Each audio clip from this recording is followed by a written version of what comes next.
right. Hello. Who do we got in here? Hi Donna. We have Tracy, Donna, So Callie. Hi. Glitter Flame. Hey. How is everyone doing today?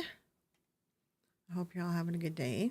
I'm not wearing makeup and I didn't bother with anything. I was gonna put eyelashes on. I'm like, maybe I'll do eyelashes at least because like that'll make my eyes look good. But I'm like, no, I'm the person that it takes me like an hour and a half to do my makeup, and probably 30 minutes is trying to fuck with my eyelashes. So I'm not going to bother with eyelashes. So I was just like, I'm just going to go live. Because I have like, you guys can't see it, but I have like little scabs all over my face because I just had the Botox for the migraines done. So, hi, Colleen. So he's like, he said I have to stay sitting up for a couple hours, like 2 to 3 hours.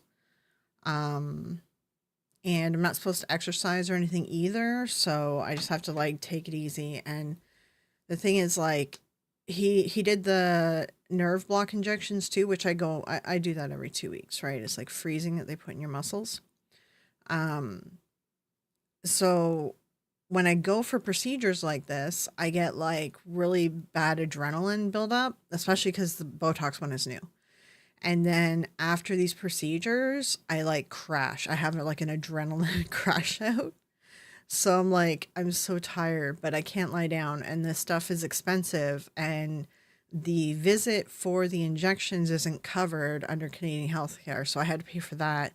But I ended up getting the Botox covered, and it was a bunch of paperwork and pain in the butt. So I'm just like, I don't want to mess up these shots. So I need to stay sitting up. I need to stay awake. Hey, Trey. So I'm like, I'm just going to stream now because, like, I'm too tired to, like, uh, make any sense of the YouTube videos. I've written 3 scripts. Um, so I have like my stuff laid out for the next psychic. I'm gonna be covering. See, I'm getting like fog right now, fiber fog. Oh, Amy Bolesky. Um, I don't know how litigious she is. I heard she might be, but we'll see. So I have a lot on her. Unfortunately, when I started looking at TikTok psychics, they're like pick me energy. Like I think it's TikTok does it to them or something. I don't know, but like man, main character syndrome, pick me energy, like hardcore. So it's gonna be hard to not be bitchy during that video, but we'll see. Um and I have a script written for a member video, and then I have one written I'm working on. We'll see when this next one comes out, but there's the demystifying demons one that I want to do where I want to do a video on each demon to show their like true origins, to essentially demystify them, because a lot of people think that a lot of these beings are demons. You know, they're like freaked out, I guess, from their upbringing, whatever. And I just want to show them that a lot of these were actually good deities, like they were gods and stuff, that got changed in the Bible to demons. So yeah, the first one I'm working on actually is an interesting one. It's Baal or Baal or Beelzebub or Satan. He eventually becomes Satan, but it's a very interesting one. It's very convoluted, and I've had to try to write it over again because there's different religions that he shows up in, and it's very complex. So, but we'll get to it when we get to it. But yeah, how are you all doing? Let me know what you guys are up to. Um, I don't know what's up, what's new. But yeah, the demon one, we'll see when it comes out. I have to figure it out. I'm thinking on it. Because I'm not sure what the aftermath of Botox is, because they said like some people have said like they hurt really bad and they were all messed up for like a couple days after, because it could cause like a fibro flare. And I have all this stuff to record, like essentially 3 videos, and then I have to edit them all, which is very time consuming. And hey, Kristen, hey. The stuff I have on Amy Bolesky is like, it's a lot, man. It might be a very long video. Um, yeah, and then the members only video, what I did is there's a University of Toronto ghost story. There's actually a lot of Toronto ghost stories and some really pretty locations too. But there's a University of Toronto ghost story that's supposed to be based on like this true crime thing that probably never happened because no one can find proof of it. But essentially, I'm gonna do video for members for that. So I'm gonna like walk you through the story. I'm gonna try to tell the story like a ghost story, like reading you a spooky story. Then I'm gonna kind of explain it or debunk it at the end. So, um, video ideas all look good. Looking forward to them. Yeah, thank you, Glitter. It's explaining the difference between Satanism and Luciferian. Baal is like, the thing is, Baal or Baal or Beelzebub or whatever, he turned into many different beings because Baal originally is a term for Lord. And then it went down many paths. So I'm trying to explain the different paths that this being went down and what he got turned into. And it's very confusing. Yeah, he was a god of the Canaanites, not moon god. He was a sun god and a storm god and a fertility god and very powerful, like pretty much their main dude for the Canaanites. And then he kind of went from there. But the Egyptians adopted him at one point. So it's very interesting. It's very interesting. I have both my nails pierced and it has significantly helped my migraines. Really? What is that? What part of the body is that? I will have to remind me to look into that. Dates? I don't know. If it helps, maybe I would do it. Hey, finally checking a live. Yeah. Welcome. I love the format, telling it as a straight story first, then debunking. Yeah, that's what I want to kind of do with the ghost story ones. Truth or Demons. Oh, hey. The Daith piercing. What is it? I don't know what that is, guys. Oh, it's the inner part of your ear. Really? Hold on. Daith piercing? Let me figure out. See, my issue is, yeah, so like my issue with my body is, first of all, my body is weird and pushes things, foreign objects out. So I've tried to get that part of my ear pierced when I was younger. I did all around my ear. I've only been able to get like, and it always gets infected and always causes me trouble, is my main, just one piercing on each ear. I tried to do a bunch more piercings and it caused me a bunch of problems. This is interesting. I wonder if I can like somehow, it's tough because my body's going to push it out. Yeah, some try tying Malak in with ball.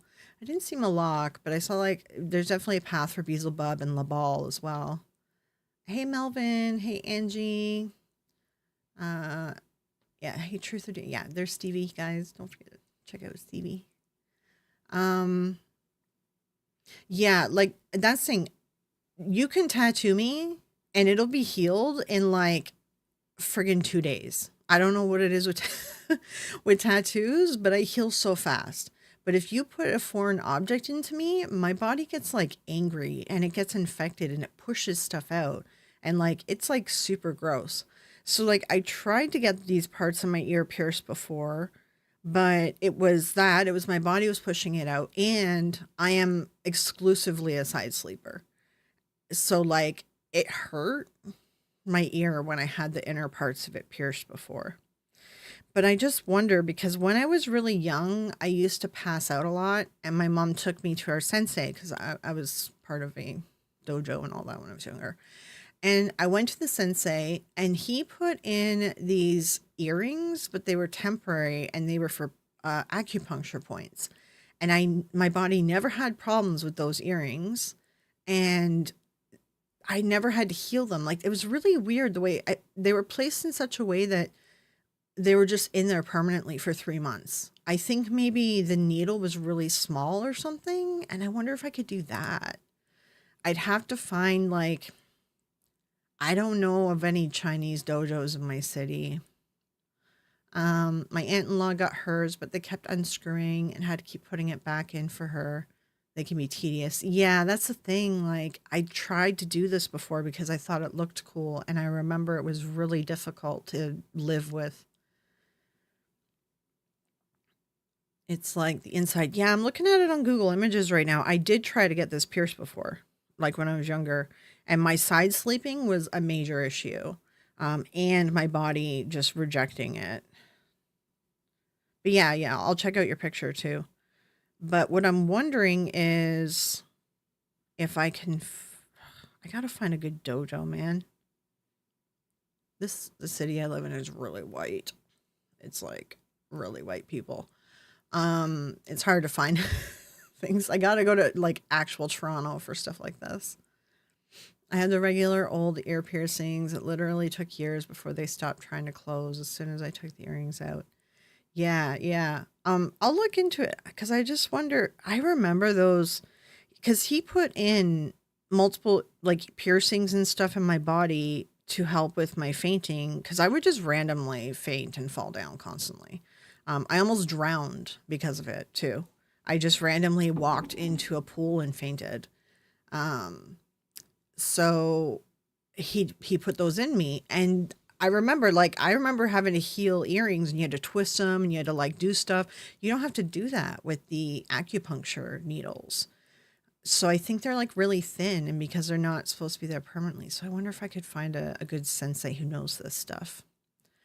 Has Botox been effective for your migraines? This is my first time trying it, so fingers crossed. Because everything else preventative I have tried already. Botox, I hadn't tried Botox yet because one, the cost.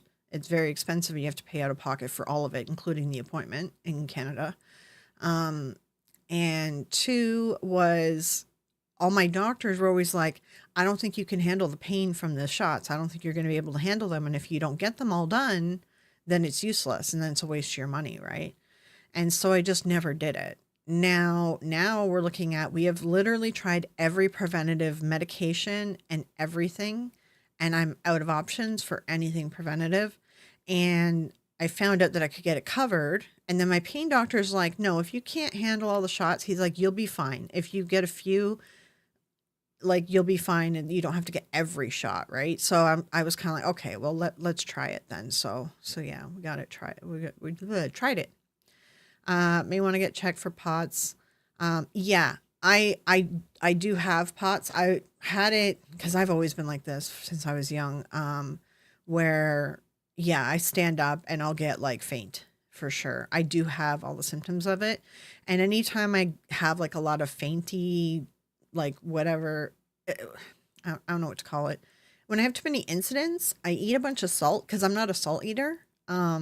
And so when I have those incidents, I'll buy a bag of chips, have a bunch of soup. Like I'll just eat a bunch of salt and then it seems to improve for me. So, but the issue I was having when I was a child was it was weird. It was something very strange. And I think it was because uh, I like died or almost died, or well, I think I died and it came back. When I was like 3 or 4, I caught like pneumonia and I was really sick. And I was like, I think I was like in the sick kids hospital and I was like in an oxygen tent. And I believe my mom said that I died and came back, or like I coded for it was a very short amount of time, right? Um, and so my sensei thought maybe something like inner ear or something weird happened because of that. And so then he stuck me with all those needles and they sat in my ears for like three months and it worked. I stopped like falling randomly, fainting randomly, I guess. Other than POTS is different. POTS you can like feel, you stand up and you get like the black, like you hear it in your ears. You hear all the blood rushing in your head and then your vision goes black. If you guys know, you know. But yeah, like that sort of yeah. And I have low blood pressure and I have other POTS symptoms. So like I have POTS, but yeah, the thing from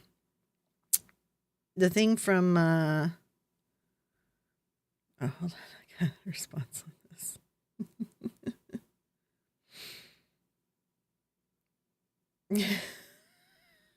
Hold on. Hold on, drama. I need to take a picture of that. I gotta send that around. All right. Um, I'll send a few something in a minute, a little bit. What was I saying? I don't know what I was saying.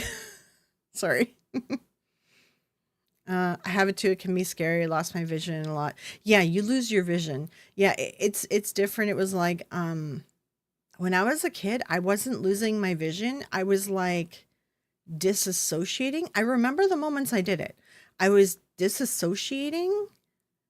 It was like I was out of my body, and I disassociated, but I was still conscious, and I would feel like I lost control of my body. So like my sensei was like, "Oh, your chi, your soul, or whatever the fuck is slightly out of your body," and he thought it was because of my uh like how I almost died when I was like 3 or 4. I don't remember the specifics, guys. Um, but he said also these needles also would help if there's something odd in her ear happening that the doctors aren't seeing. So there was a spiritual aspect to it because he was like a full on, proper sensei. Um, and it worked. So it was weird. How's your T3 and T6? If you're talking about my spine's all fucked up. So I don't know I don't know what part of the spine it is, but I have degenerative disc disease. So what part of the spine is that? Where is it? Let me find a picture. T3 and T. Yeah, no, my spine's all fucked up. I pretty much like I don't have discs on like 10 of my discs are gone. The pain stops once your disc is gone, at least. I've been dissociating for the last 15 plus years. Yeah, like now I do the after all that happened, I do the ADHD. I don't know, people with ADHD know what I mean. You just kind of zone out and you're staring at a wall for a minute. You're totally not. It's like your brain needs a moment to escape and then come back into the conversation. And I think it's like a neurodivergent thing. And so I do that, but I have ADHD. So like that, there's that. But yeah, when I was younger, it was very weird to explain. Like, and I grew up very spiritual. So I mean, the way that I felt it is that my soul was disconnected from my body, that I didn't quite come back to it properly. That's how I felt it my whole life. But I think it was probably an ear thing or something because it was pneumonia and it was all up in my sinuses and all the other crap. So yeah. Oh, my thyroid? No, my thyroid's fine. Yeah. Because my mom has thyroid issues, so I always get it checked. Yeah. I have degenerative disc disease too, thanks to a decade of working in a cafe, not giving us proper meds. Oh yeah, yeah, yeah. Like, cause I did a bunch of standing work. Cause I worked in food and I had to stand all day. There was no sitting, and then I worked as a cashier, for a few places too. So yeah, and the thing is, like, what really messed up my back, I think, is the amount of crap I'd carry back and forth to school. Because when I was in high school, I carried a lot of stuff back and forth. There was a lot of stuff I was always carrying, and I think I messed up my back there for sure. Yeah. Yeah, you have ADHD. Yeah. Yeah, Kristen. Okay. I've been functioning on autopilot for so long. Yeah, I do that a lot too. So yeah, autistic ADHD. It kind of goes hand in hand. I don't think I have autism. I never thought that I did, so I didn't bother to ask my doctor about it. I feel like I don't. I don't think I have. I don't think so. I definitely have the ADHD though. Crazy how fast we gravitate towards people we have a lot in common with. Yeah, yeah. Yeah, we really do. Yeah. Although Kristen, I've been talking to Chris about another situation, so we have a couple things going on. Um, You did that too. Never used my locker once. Yeah, right. So when I was in high school, my family is very artistic, and I think I talked about this in a video where my mom raised me. She wanted me to like be an artist or something. Although I enjoyed art and I enjoyed the history of art and I enjoyed looking at other people's art and I enjoy color theory. I wasn't very good at art. Like I'm good at abstract stuff, but I'm not very good at art and I didn't really enjoy doing it all the time. But my mom was like pushing me. So in high school, I was constantly carrying around all the art shit because I took like advanced art up until like grade 12 and it's a lot of crap that I had. It didn't fit in a locker. Right? So I was always carrying around this huge artist bag and stuff. I'm like, that stuff killed me. But then I was a good writer, so I was like, okay, well, if you want me to go down an art path, I'll do writing because I like writing more. But then I pretty much quickly I was like, at first before high school or like right at 14, I always wanted to be an archaeologist. I was like, I want to be like Indiana Jones, but like not Indiana Jones, like a serious archaeologist, right? But then kind of like, I don't know, 15 or 16, I was like, okay, I want to go into psych or criminology or something like that. And then unfortunately my last year of school, I got an actually good science class and I was like, oh, I kind of want to do like neuroscience, but I had no, like, I didn't take any pre-courses for it. So I was like, yeah. So I just read about it now because I'm like, I didn't have time to do anything for it. So yeah, so before school, I took pre-psychology, like pre-college psychology courses to prep for college. And then when I was in college, I started taking some law courses because I was planning. I initially didn't go for computers. I initially was doing a path for paralegal and eventually lawyer because I couldn't afford lawyer school and like proper school right away. So I have a bit of law background and I have a bit of like psych background because of that. Um, and then art, I guess, because my mom, and then writing, and then I went to school officially. I have degrees in computers and cyberspace security and all that crap. My OCD is always arguing with my ADHD. Yeah, I couldn't imagine like the people that are like sick with OCD. Like I've seen some of them. I'm like, I feel so bad. I feel so bad for them. My back is screwed up from big boobs and riding horses. Yeah, and that's the thing too. I grew up riding horses as well because I grew up like I'm a farm girl. We're a farm family, so I did a lot of bareback horse riding too. So I don't know if that messed me up more. A lot of women are never properly diagnosed with Asperger's. I don't feel like I am. Like I don't feel like I'm on the autistic spectrum, but like I have ADHD. Is that a spectrum thing? I'm not sure the new things on this.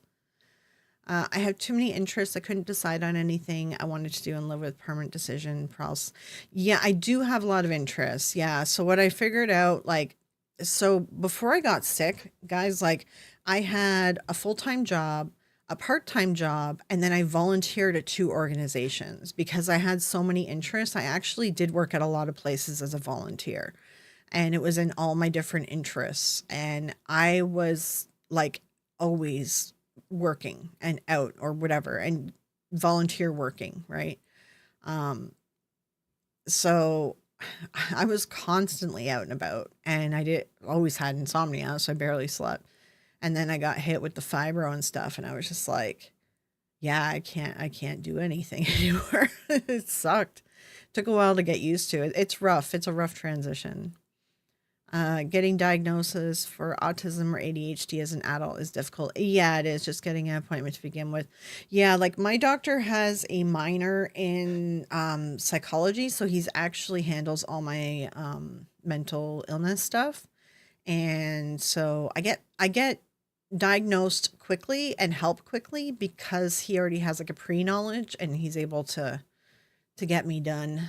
So that's one benefit of my GP. So the downside is he'd always give me antidepressants for everything all my life when I was complaining about pain because I did have chronic pain growing up. It's just he'd always tell me it's growing pains. Then he's like, "Why don't you try antidepressants?" Because they always give that to people with fibro first, right? And I went through a lot of crappy antidepressants. Pure luck eventually got diagnosed. Yeah, we do have a lot in common. Yeah. You can always take RADS tests online for free to see where you lie on the spectrum. Oh, is that like a thing? Okay, I'll check it out. Yeah. I have a ton of interest. I just don't have the stamina. Yeah, that's what it is now. I'm like, now I'm picking and choosing my battles. Just like, yeah, I'll check out that test. Yeah. It's getting a little better, but still tough. I think the DSM is overrated. Yeah, I mean, that's the thing. You got to also find someone who takes the DSM and like reads it, right? Because you want to know what you want to make sure your doctor is staying on top of things. But to find a doctor who also takes it with a grain of salt or realizes that there's comorbidities and like things can cross, you can have multiple issues, right? Because I have really bad anxiety, and oh my God, the news is not helping me right now. Like, I started getting treated from ADHD like in November, December, something like that. And man, I was feeling great. And I was like, I started going to the gym and I'm like, I'm feeling good. I was sleeping properly. My insomnia went away. I was like, oh my God, this is my issue. Like my insomnia my whole life has been ADHD, which it has. But my anxiety is the stronger thing in my, my brain. My anxiety, when it wants to kick in, it becomes the dominant factor. And right now, it's dominating my life. Because man, it's rough. It's hard when you have anxiety disorder to not get caught up in stuff.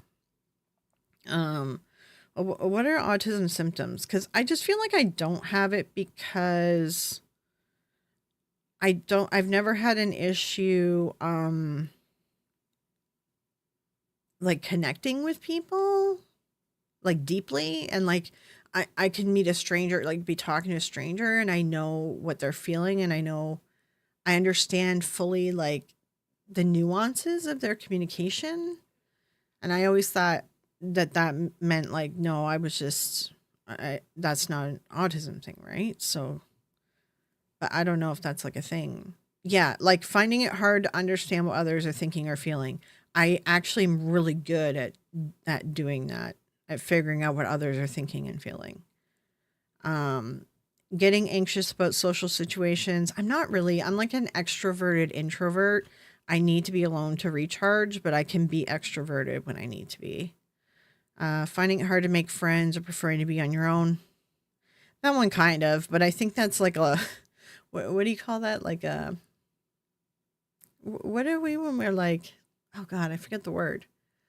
Oh, introvert. I just said it. It's like an introvert thing. So, um, I literally refuse to watch the news or anything. My internal fear is constant. Yeah, I usually don't watch the news. I did stop watching the news for a long time, like a long time when I left politics. Because man, when I was working in politics, I realized like I was always hyper stressed and like always on the brink. And I did that for like 25 years. So I messed up my adrenal gland, I'm sure. So when I left, I was like, I stopped watching the news and everything. And normally I do try to stay away from the news. But right now we're in this weird, like, the tariff thing. It's the tariffs. I'm trying to pay attention to like, when is shit going to cost me a ridiculous amount of money? That's pretty much what I'm trying to do. And that's what's like, I'm trying to not pay attention to the news, but I'm trying to figure out like what is happening, with taxes. So it's a tough road right now because Canadians were facing tariff crap, right? That it's going to be rough. Yeah.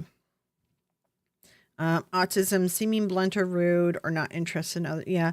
Yeah. I don't really do that. I do come across as blunt or rude when I'm like tired or when I'm just saying a fact to somebody. Like I can, but I call that I have a resting bitch voice. So when I'm saying a fact to someone, like a technical fact or like I'm reading you the rules or something like that, I can come across really bitchy in my voice and in my writing. But all I'm doing is giving you a fact, and that's why my voice like turns to that weird. And I know when I get really tired, my tired voice can kind of sound bitchy. So I say I have a resting bitch voice, essentially. The news right now is enough to make everyone, people that have anxiety, anxious. Yeah, exactly. Yeah. I didn't think I was autistic till I looked into female autistic symptoms. Oh, really? Okay. I'll have to take a look at that then. Yeah. Politics like watching Sopranos. I enjoy The Sopranos though. That's a good show. Although the last episode sucked. I mean, I think we could all agree that it was kind of crappy. I didn't like the way it ended, but the rest of the show was really good. It was a really good show. I recommend it. 10 out of 10. Just like with a lot of shows, if there's a show that's been running for a long time, like if there's a show that's been running over 6 years and you're going to go back and watch it if you haven't watched it or whatever, just don't watch the last season. It's like anything that's like 7 seasons or older, the last season is always bad. It's like Scrubs. I don't even, there's so many that are, Scrubs was so bad. Oh my God, never watch. Oh, that 70s show, although now we know a bunch of crap about the 70s show, but last season of that 70s show really sucked. Last season of Scrubs sucked. The last season of Psych was actually good. They ended it right at the right moment. People wanted them to keep going, and they were like, "No, if we do another season, it's going to be the worst season." And they ended it right at the right moment. Sopranos, the last season actually wasn't too bad. It was just like the last episode. It was just like, what the hell? Oh, I don't watch Game of Thrones, but I heard the last season was absolutely garbage. There's that one. It's like, I think like 6 years is the sweet spot. Like, try to not go past 6. You might be able to do 7. Leverage is a good show. I'd recommend. They even rebooted it on Prime with Leverage Redemption. Okay, I'll have to check it out. Oh, I was told to watch this new one on Prime. What's it called? Something Severance. Okay, people have been going on about Severance. Have you guys watched it yet? I heard it's like an amazing show, so I need to check it out. Oh, I don't like heist shows. I don't like heist movies either. No. I didn't watch Game of Thrones because I watched the first episode and I was really disgusted at a lot of things that happen in it. And it just kind of like triggered me. And then I read a bit about the author and I was like, no. So I won't watch Game of Thrones. There's a reboot of the X-Files. Ooh. If they could get Duchovny back, which I bet he'd do it. You know what? She would do it too. If they could bring them both back. Although I don't remember how the last season of that ended. Because I kind of stopped watching it. It got too much about aliens. Remember when X-Files first started? It was like different episodes that wasn't just aliens. And then it turned into just aliens. That's when I kind of stopped watching it.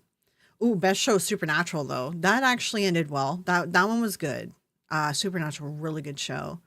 Grimm was really good. That's another really good show. Oh, and definitely go watch Evil, although they canceled it too early.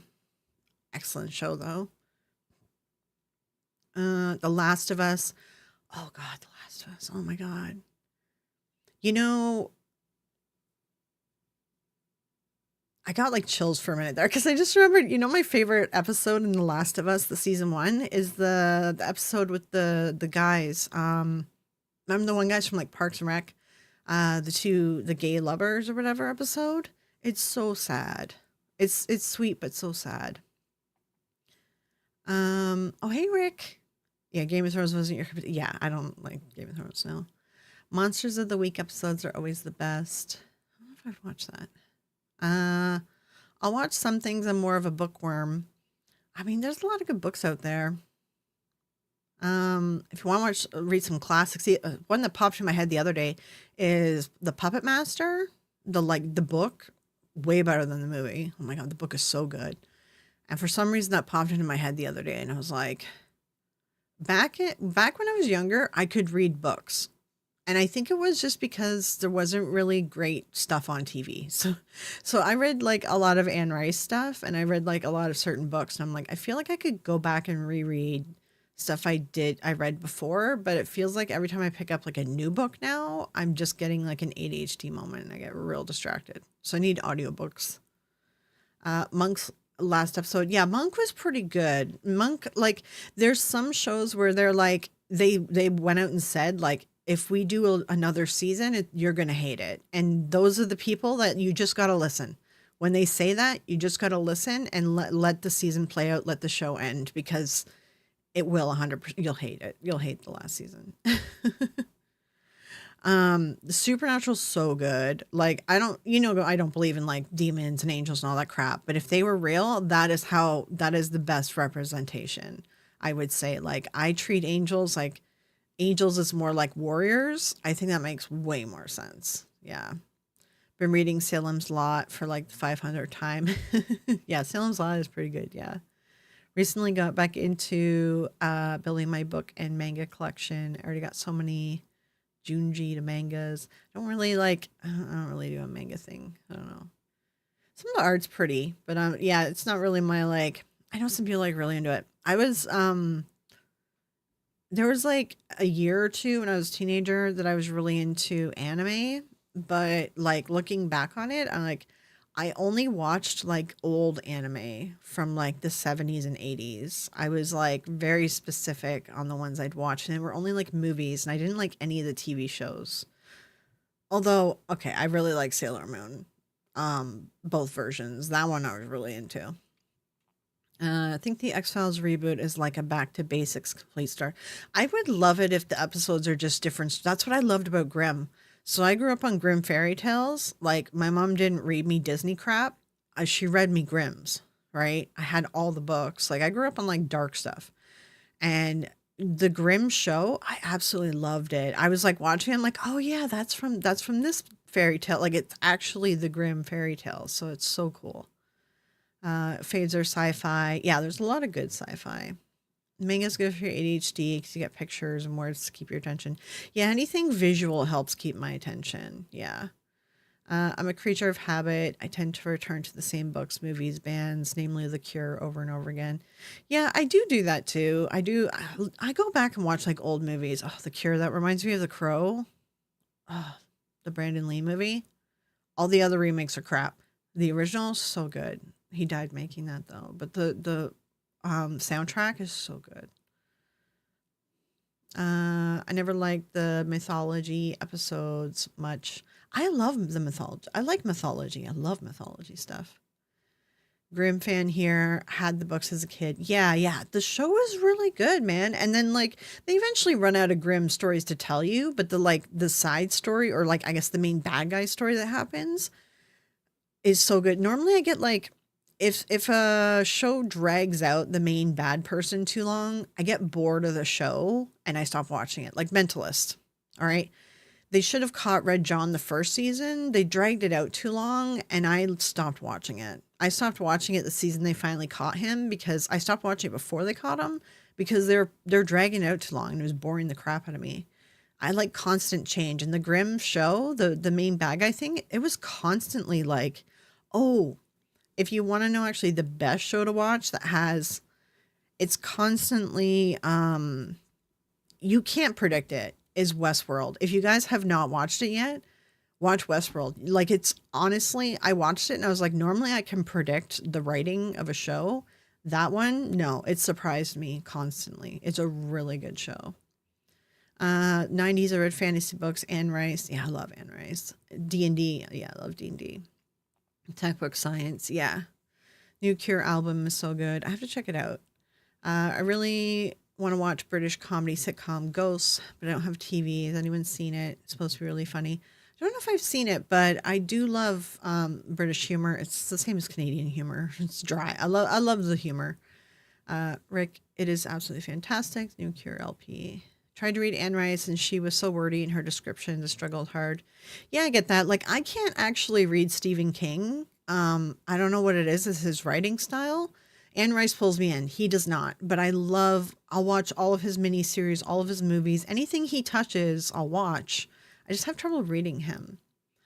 It's just his writing style. Sometimes it's just like that for people, right? Westworld, I love Michael Crichton. Yeah, Westworld is so good. If you guys have not watched it, honestly, you will not be disappointed.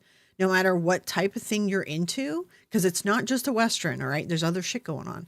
No matter what thing you prefer to watch, no, you'll like Westworld. It's so good. I saw a clip the other day. It was funny. Yeah, Westworld's so good. Just read a Stephen King book I like so much. I listened to it 3 times in a row. I wonder if I could do an audiobook. I might be able to do an audiobook. I just was always having trouble with Stephen King and also J.R.R. Tolkien. I could read The Hobbit, but all his other books had too many characters, and I'm not good with names. It takes me a really long time to learn a person's name. And in a storybook, if you introduce too many characters, I can't keep track. It's there's something with names. I don't know what it is. Like, is this like a known thing? But do other people have this where like if you give me too many names, everything is jumbled. I can't. Yeah, I can't read Stephen King for some reason. I don't know, man. Um, I tried my whole life because I watched all of his stuff. Like anything he touched, I loved his stories. Anytime I picked up one of his books, I was like, I did the zone out thing. That's what happens when there's an author I can't read, I'll do the zone out thing where I am reading it, but suddenly I realize that I've read a chapter and I don't remember anything I just read because I zoned out the entire time. And J.R.R. Tolkien does it to me because of the jumbly with the names. Stephen King, it just happens. There's another horror author that did it. I used to read R.L. Stein all the time though. He was good. That was when I was like really young. It was scary when you're like really young. Um, yeah, I think Stephen King is too slow. I think the books are too slow. I think that's why I zone out. Um, I like both ghost versions. Okay. Yeah. Oh, yeah. I do want to check out that British show. So I need to remember that. I enjoyed ghost hunting shows from the early 2000s. Yeah, the early ones were good. I mean, the early ones got me interested to actually do ghost hunting. That's one thing, like, yeah, I don't think that Jason Hawes really, whatever. He's a really nice guy. Do I believe everything? No. When looking back on it, there's probably a lot of fakery. But he did, like, inspire me to go out and actually do ghost hunting. And I joined, like, a ghost hunting group. Like we were like official and everything. Like I had a bunch of years where I did it, and it was inspired by Jason Hawes. Like he did inspire a lot of us. Audiobooks are great for a lot of characters, especially if the reader does voices. Yeah, if there's like, oh, that's how they should sell audiobooks. If I saw that an audiobook was done in character voices, I would 100% listen to it. Like just like D&D. I can watch anyone's D&D if they do voices for characters. If you do a voice for character, I'm totally in. I enjoy R.L. Stein to this day. I love R.L. Stein. His stuff creeped me out so much. I haven't read it as an adult, but I remember being a little kid and man, I got so scared. Too many subtext. Oh, Colleen. Oh, thank you. Too many subtext get me lost. Couldn't read Tolkien, but I love the movies. Yeah, the movies are good. Yeah, yeah. Used to make a death list for Stephen King novels, listing all the characters and actors that remind me of maybe some notes. Oh, and thank you, Colleen, for the $50. I appreciate it. Yeah, R.L. Stein Goosebumps. Yeah, it was the Goosebumps stuff that was good. Death list because I would end up crossing off half the names. Like you would like try to guess who's gonna die in the story. Yeah. Oh, okay, Colleen. Yeah, I'll talk to you later. You have a good one. Be safe out there. Um, there was something I was gonna Google, but I do want to actually look up this Ghost British TV show. Is it like a comedy? Did you say? What is a sitcom? Oh, I want to check this out. I love British TV. Just like I love Canadian comedy and I love British comedy because I love dry humor. If you're like a master of dry humor, I will like practically fall in love with you. I love dry humor so much. Did you ever hear of the author Lois Duncan? No, I don't think so. I miss the old, Choose Your Adventure books. I remember those. Yeah, see, because that's the thing. Like, I was reading from a really young age because my mom sent me to like a preschool that was actually a school, and it had like a phonics program and stuff. So I was always reading like 2 or 3 grades ahead. But just over time, the ADHD got me. I think like the ADHD gets worse when you get older because of anxieties or something. Like I think it's got to be linked to anxiety. Oh, she did. I Know What You Did Last Summer. The Lois lady. Okay, well we know that story, right? Who Killed My Daughter? Don't Look Behind You. Oh, Hotel for Dogs. Oh, she did a bunch of stuff. Okay, she's done a bunch of stuff that we all probably know. Some of these covers look familiar. I feel like I may have read like Summer of Fear and Don't Look Behind You. I feel like I maybe read it because those covers look really familiar. She's got a bunch of books. There's so many books. Oh my god. Yeah, this chick has a lot of books. All right, interesting. The British show Crashing from a few years ago was so funny. I'll have to check it out. Anyone remember Friday the 13th TV show? Yeah, I do remember that. It was good. Yeah. Lois Duncan wrote I Know What You Did Last Summer. Okay, yeah. The funniest book I've ever read is Accidental Cowboy. Oh, okay.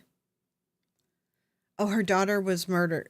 Oh, no, yeah. Okay, I read that. Okay, the book about her daughter being murdered, I read that when I was younger. That one I remember. Yeah, that's where it is. I thought that cover looked familiar because it was a true crime thing, right? I was into true crime when I was younger.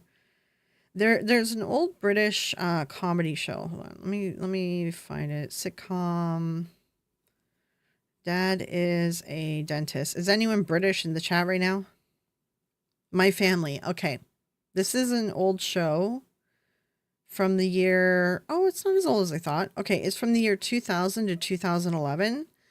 It is like the funniest sitcom, British sitcom. It's my favorite one. So if anyone wants some funny British humor, My Family, it's so good. The dad's a dentist. So if you found the one where the dad's a dentist, that's the one. It's really good. It's really funny.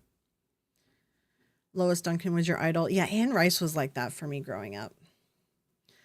Um, it was different back then. Those shows were compelling and genuine. The fakeness had not plagued the ghost hunt. Yeah, there's a lot of fake with the ghost hunting stuff, unfortunately. Bring back Jason. Hey, Mary Jane. I was gonna say Marjorie, and I'm like, no, that's not right. Hey, nice to see you. Yeah, no worries. Yeah, I'm trying to stay awake because I'm like the doctor's like you got to stay sitting up. So I've had Botox before in my lip. I don't know if you guys, any ladies in the chat, are familiar with the lip flip. Where it's still there. It's still in there. Like it's been like 9 months and my lip is still flipped up. So like it's up there. It's still there. Um, so I've had it was like 4 units or it's like four needles or 2 needles or something. So I had that before with that, and I remember that she told me I had to stay sitting up, and I'm like, right. But this one, he did like 20 units all over my face and neck and my shoulders and all this stuff. So like I don't want to mess it up, so I want to stay sitting up. Uh, Big hit in England. Yeah, My Family. Yeah, so good. It's so funny. I love the dumb. Is it the son? I think it's the son. He's like that big, tall, dumb guy. He's so funny. I don't know. I love that show. My Family is so hilarious. Needles in my lips terrify me. Well, if you go for the beautician stuff, like the beauty, what do you call it? Co- Cosmetic. I don't know what it's called. Those people will numb your lips with lidocaine cream ahead of time, so you don't feel anything. Anything that you get done as a cosmetic procedure, right? Because you're paying fully for that. So the lidocaine stuff is expensive, so that is included in the price. So I didn't feel any of it. It was fine. But mind you, every 2 weeks I go for what's called trigger point injections, but it's essentially like lidocaine. It's similar. It's the stuff that they use to, when like a woman's having a baby and what's it called? Forgetting the word. They like freeze the pain. They do the, I forget the word. So the stuff that's in that they give a woman when she's having a baby, that's what gets shot into my muscles. So every 2 weeks, I get like about 15 or more needles. And he does not prep the area with lidocaine cream because that would cost a huge amount of money because I get needles all over my body. So it's like, I wasn't like too worried, I guess, when I got the lip thing done. I just wanted to try it and see it. I still want to do more with my lips because I don't like the way they are when I talk. Gene Roddenberry was your author. Yeah. I used to be an addict that used needles. When I see them now, I begin to panic. Yeah, I get that. It's like, it's funny because I don't look at the even though I go for these shots every 2 weeks and I go for blood work and like I stay on top of epidural, that's it. I don't look at the needle. So like what ends up happening is when I go for these appointments, I close my eyes. If I go to get my blood drawn, if I go for these shots, if I go for anything, I leave my eyes closed because I'm like, I can't, if I see the needle, I actually do panic. But if I don't see the needle, I'm fine. So I'm like, it's really weird, but I have to keep my eyes closed. And I know like one time someone was like, you can look at me. I'm like, no, I can't. Like I gotta keep my eyes closed when you're doing that. So yeah, it's the same stuff that's in the epidural. So it's essentially, it's in the Kane family, right?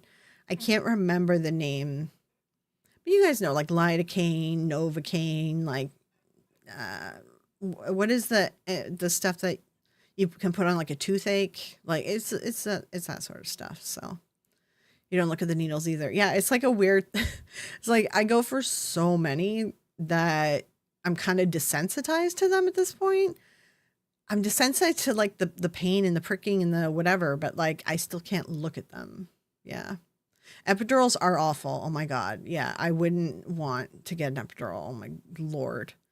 See, like they shoot the stuff in my muscle. They're not shooting the stuff in my spine. And the epidurals can actually like mess you up. I had a friend who got an epidural and she ended up getting brain fluid leaking because they hit like a spot in her spine that like opened up like her like brain. It was messed up. She literally couldn't exist sitting up or standing. She could only lie down. And she was in the hospital for like another 6 months. Like, I'm like, Jesus Christ, that stuff scares me.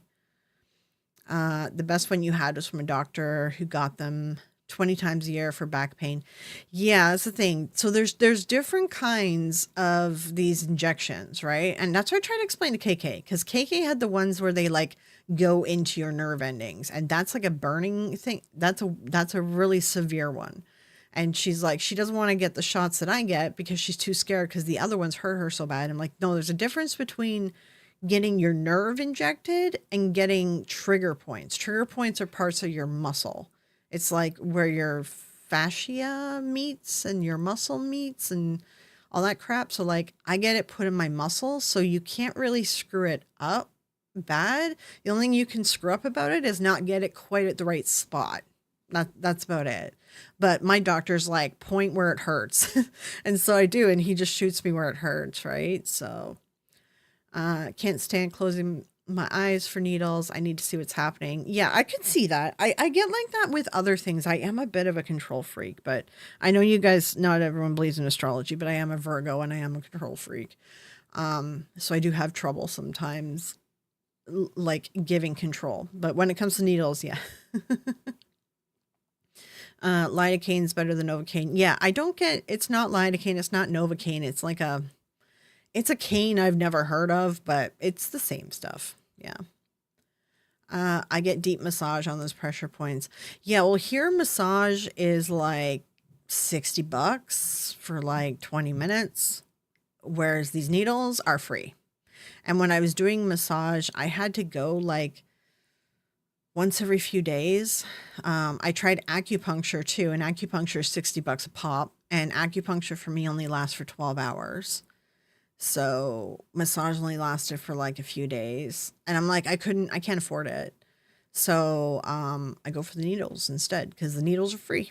So they make when they go into your spine.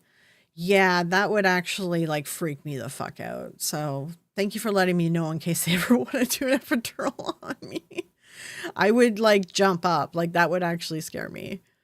Um, yeah, I'm too scared I hope I never have to get an epidural because like I'd be too scared to get one after seeing what my friend went through with her like brain fluid leaking.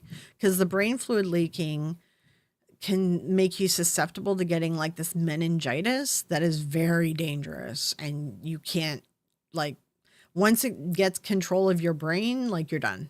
So, yeah. Yeah, there's stuff that's not covered in Canada. That kind of stuff is just not covered in Canada. If you're working for a company, so I was working for a really good place and I had really good benefits. I was paying for them. I was paying $75 a week for these like the top benefit package. And that still only included $500 a year for massage, chiropractic, acupuncture, physiotherapy. Like all of it was tied into $500 a year. That's the cap. So I can't afford massage with that. Too scared to get a massage again because last one you got released so many toxins to my body. Had a bad trip for 3 days. Whole body hurts. Weirdest thing. Yeah, that's weird. Sometimes you got to find like the right massage therapist. I do have a good one. I just don't really go to her much because so like it takes time. She'll go slow and just do a little bit, and like she's really good at sort of managing that. Because if I go right in for a normal massage after not going for so long, I'll be in too much pain. I'll be like bedridden, so I have to go slow with her, which is the thing. I can't afford it. Like it's just something that's too it's unaffordable. So I was with an inmate who had an epidural. Nope, not doing it. Yeah, I'd be too scared to friggin' do it. I don't know, man. Like, I guess I'd have to be like, well, what's my options here? What is it like? Yeah, I'd be too scared to do it. I do get my sciatic nerve shot with the nerve stuff every 2 weeks. My doctor does that. He won't do both because both my sciatic nerves like get messed up. He'll only do one each appointment because they can make you walk funny. But so far it's been really helpful for my leg pain. But I only get one leg relief every 2 weeks. So, all right, Glitter, you have a good one. Mine is Medicare, Medi-Cal. Yeah, I mean it's Canada. Just that. So that medicine here for the longest time was considered new age and hooey, like for a really long time. It wasn't until I first got diagnosed with fibromyalgia, like the official diagnose.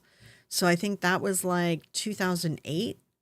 2008 is when like all doctors and everyone started accepting that massage is a therapy that works. Chiropractic, no, they still don't accept it. But massage, naturopathy, they now recognize it and give it the respect. Not homeopathy, because that's not. But like just the certain things, right? Like acupuncture, massage, naturopath. There's a bunch of, I can't remember them all, but there's a bunch.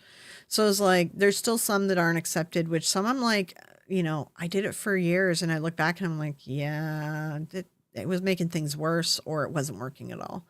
Um, so yeah, it's pretty recent that it's accepted, and I don't think the government will never cover it. And benefit plans around here give you a maximum five. No matter what place I ever worked at, it was always $500 a year maximum. That's it. That's all you get for all that stuff. So you can't afford a naturopath, can't afford to go for massage because I have to go every 4 days. So end up with bruises on your back always reduces spasm. Yeah, my massage therapist doesn't do that. That's the thing. Like my massage therapist, we work up to that because I was paying out of pocket. Okay. When I was working full time, I was paying on top of my insurance and covered. So I paid and I was going for treatments every like 3 days of different things. I was doing acupuncture, I was doing massage, I was doing the nerve injections. I was on like special expensive ass meds. Like I was also doing aqua aerobics, like all this different stuff. And I was paying for it because I was making enough money for it. But I had to do all this stuff and I had to go for treatment every 2 or 3 days just to work 40 hours a week. And then it was like they had issue because I was missing work a lot to do treatment so I could work. But I'm like, I'm staying after work to make up for it. Like it was an IT job. I'm like, I'm still putting in the hours, right? So it was a whole big mess. So after that, I'm like, well, I'm not making the money to pay for this. So now I just got to take what I can afford and what's reasonable. So the sciatic nerve is the worst nerve ever. Yeah, like my sciatic is like it causes me leg pain. It's weird because I didn't know that I had a problem with my sciatic because I don't get back pain from it. My back pain is all mid and upper back, right? I was in a car accident too where I got whiplash and stuff. So like my back pain's all mid and upper. There's my phone. Um, and but I've always had leg pain, like since I was a teenager, dragging around all that stupid crap to school all the time. And I didn't know, but my leg pain is being caused by my sciatic nerve. And I had no idea until I don't even know how it came about, but I'm like, can you shoot my sciatic nerve and like see if it helps? And it does. So, yeah. Can't get cosmetic anything approved unless it's restoration. No, no, nothing. Yeah, cosmetic would not be approved for anything here. Cosmetic stuff I've just paid out of pocket for when I've done it. I've only done my lips once. That's it. Other than like, you get a haircut or waxing or, things like that. We had a branch of affordable massage therapists here that charged 50 for the first session, then 20 for everyone after. The guy's name was Dr. Pepper. Oh, that's funny. Yeah, you know what's funny? Like, so I had all my problems. Well, I had symptoms and signs that there was something wrong with me when I was really young. I just didn't realize it. And when I look back now, I see it. But usually with fiber, what ends up happening is like that kind of stuff can be like manageable and you don't really notice it. But then you get into like an accident or something happens to you and then it just causes fibro to like explode and then take over your life, right? Because it makes your whole body freak out. So what my original thing that happened was I had a botched wisdom tooth surgery. The guy destroyed my sinuses. They were leaking into my mouth and he sewed my cheek to my gum and I couldn't open my mouth and I couldn't talk and my face was swollen. My sinus cavity collapsed onto my teeth. I have really bad TMJ. He messed up my jaw. Like he destroyed my face and I had to go for 2 surgeries to fix what he did. And it's whatever. It's good enough fixed. It's fixed as much as it could be fixed. But I have a bunch of sinus issues now. And that's what first started my migraines. So when I had that happen, that started my migraines and it started causing me pain in my body. But it was like, it was weird. I think it was like the nerve pain because my head and my jaw were always in pain because of what he did. And that caused it. And then it was like a few years later, I got into the car accident and I got whiplash. And then after that, I was done. My body was like, no, you have full on fibro. Yeah. I had surgery twice for spinal stenosis in my neck. Oof. Yeah. Spinal stenosis, that's a rough one because you gotta do something or you will go paralyzed. So yeah. No opiates, but cannabis and massage helped tremendously. Yeah, massage is just too expensive here. I have cervical spondylosis and have to have 16 injections just before Christmas. First time, loads of pain meds plus cannabis. What kind of injections did you get? Was it like in your spine? Because those ones hurt. I haven't done those ones, but I was offered it before and I talked to some of my friends who've done it and they're like, don't. It's like so painful. I'm at the point where I hate having bones and nerves. Yeah, like that's thing. My back used to hurt a lot. And then the discs that were causing me the majority of my pain are gone now because they've worn down. And once the disc is gone, then the pain stops. So I still have some discs in some other lady or some other areas. Sorry, I was reading the next comment. Rick, oh, you poor lady, it sounds dreadful. Yeah, well, that's what triggered everything, right? It's like, and I reminded my neurologist of it the other day. I'm like, my migraines are from damage. Like, we're not going to cure them. They're from damage. They're from a combination of, they get triggered from my neck and shoulder pain, which is always hard as a rock. Like I'm always in pain in my neck and shoulders, but it just kind of got used to it. It's very hard. You can't massage it. Like my massage, no matter who I go to, you cannot massage it. It's stuck in like a tension. And that's from the car accident. And then my sinuses, I never had allergies at all my whole life. I never had headaches, nothing. And now my sinuses, anything I smell will cause me to get a migraine. Like it's really bad. Lately, it's been getting worse. Most of the time, I'm okay with some smells, but lately it's been like, if I smell anything, it's like, oh, migraine. And then when summer comes, so it turns out, some in Canada, right? You guys know there's a lot of trees in Canada. For those of you that like may have heard, there's a lot of greenery here compared to other parts of the world. And I'm allergic to trees. So that's what I got from that surgery is I'm allergic to trees. So when summer comes, my fibro gets better because we're better in warmer climate. But I'm surrounded by trees. And yeah, it's just a constant migraine. So the friggin' trees, man. I had cortisone in the neck one time only. Yeah, I did have cortisone. They tried cortisone in my joints once and it made me faint. And then it caused my joint pain to get worse. So I'm like, I don't think it's for me. I don't, my body doesn't seem to like cortisone. Because I went to leave the doctor's office and then I like fainted. My surgeon had to drill out the nerve openings to remove the disc material and fit it with rods and screws. Yeah. So you know, want to know what's messed up? Oh, God. So my friend had the same thing happen. Her back was all messed up and she had to do something or she was going to go paralyzed. In Canada, they do not cover and you can't even get it paid for. Like you can't even say, I'll pay for it. Do it. You can't get a rod in Canada. So what they do is they drill all through to try to get the hole. So you need a hole down, those that don't know, you need a hole down your spine in order to walk. If that gets filled with a bone because of bone on bone or a disc because of herniated disc, you will paralyze. So they have to go in and remove that to make sure that there's a hole there.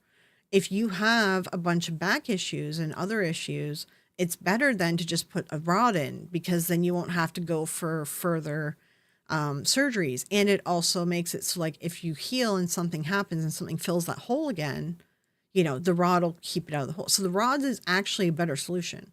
In Canada, they stopped covering the rod. They do not do the rod. So my friend went for the surgery and the doctor who was doing it, for whatever reason, they interrupted him halfway through the surgery to tell him his mother died. So then he had the interns or residents finish her surgery. So they botched it.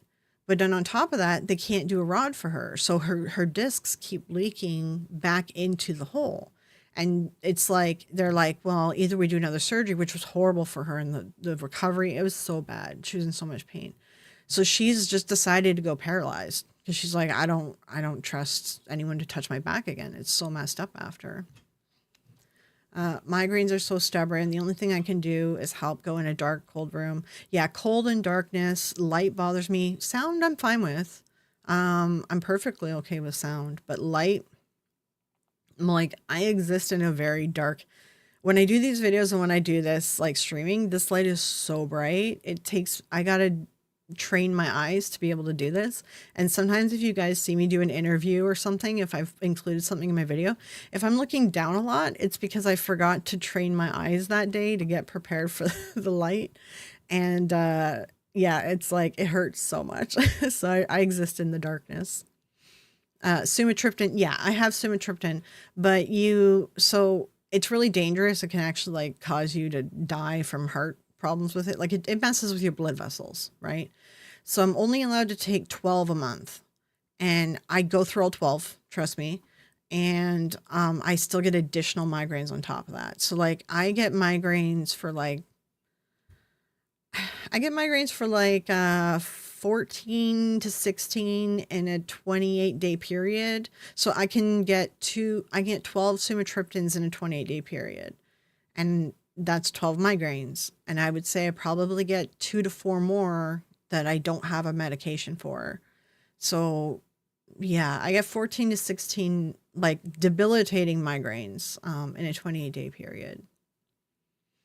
Yeah, and my migraines do last for 3 days. That's the problem. Uh, yeah, Mary Jane, my migraines last for 3 days, and that's where they're like, "Oh, you're getting rebound. You're getting rebound," and I'm like, "No, my migraines last for 3 days, guys. Like, so I have to take a sumatriptan every day for 3 days until it passes, and then I get like a few days off, and then I get another 3-day migraine. So, um, yeah, I'm already on sumatriptan and all that stuff, but that's reactive medicine and it's very dangerous. So they're like, we want to find you a preventative option to make them stop so that you're not taking this medication all the time, right? Yeah, I don't know why they told the surgeon that his mom died mid-surgery. Like, what? Who does that, right? Like, it messed her up for the rest of her life. And here in Canada, you can't sue doctors. It's just not a thing here. It's free healthcare. Like you, you can't sue doctors here. You can sue like dentists because we have to pay out of pocket for a dentist, and, like chiropractors and like people that you pay for. You can sue, but like doctor, you can't sue a doctor here.